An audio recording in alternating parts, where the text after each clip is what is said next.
débuté rek. waaw fi mu ne nii géej gi dafa ñàkk jën te ñàkk jën bi mooy agression bi fi mu ne nii dafa pur ah fi mu ne nii ñoom nee nañu mool yi léegi kuy nappa si loxo rek mën nga dem toogi ji te am na benn paa boo xam ne bi nekkoon na fi nee na géej bu fekkente ne dañuy napp rek raxas suñuy buum teer yi géej gi mënul yàqu mais léegi géej gi ñoom soxlaatuñu loolu li ñu soxla léegi moo la li ñu war a dundee si 10 ans dañ ko bëgg léegi collecté que léegi dem suñu yoon ba tax na ngonte nag ñun fi mu ne nii jaxasoo bi day gën a metti parce que bu fekkente ne yow moteur yaa ngi ko doon amee moyen cher léegi mënatu la kaa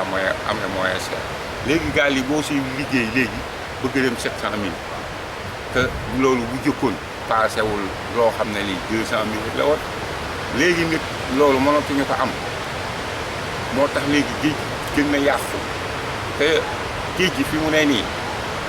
ñi nga xamante ne bi ñoom ñoo yor dëkk bi pour man seen liggéey des na parce que lu des mooy que ne ñoom dañuy gis loo xam ne nii dañuy ñëw déclarer leen que ñu war a jox dem recherche que duñ ko def dañuy toog fi ñu toog wala gi ñu ne laa xaaral ba nga gis ka loo xam ne lii doo ko gis yow boo demul doo ko gis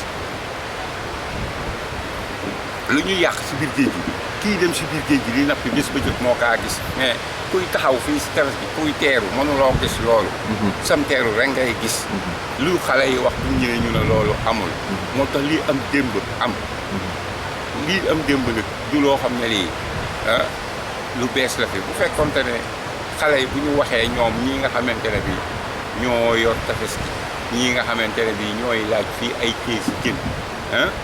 ñu dem seeti yëga ngoon nga lu demee nii gis nga réer bii nga ma laaj nii ne lu ko indi moo la bu fekkente ne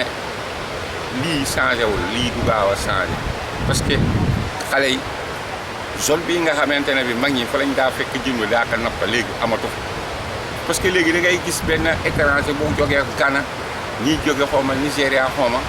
dañuy ñëw tàllal fi ay fele-fele yoo xam ne bu si ne dem na 1 kilomètre lii nga xamante ne bi ñun ñëpp waaye yow yëpp si la ñu waroon a dund léegi benn fele-fele boobu moo koy mbaal bu ko mbaalee day dem tefesu Yaraax toog fa am fa ñaari fan wala ñett di jaay ay espelon bu paree yabaat dem te loolu lépp lii ko gën a indi moo la seetaan mu bari benn nit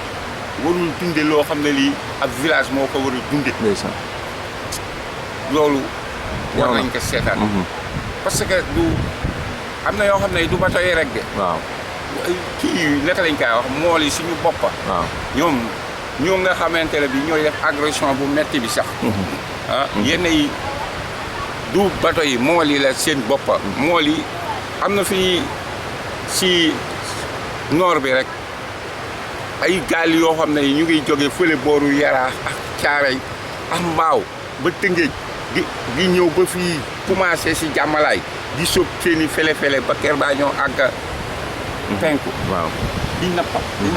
dégg nga loolu dafa war a dañ parce que kenn nit warul mën a jariñoo loo xam ne li ab village moo ko war a jariñoo waaw loolu la war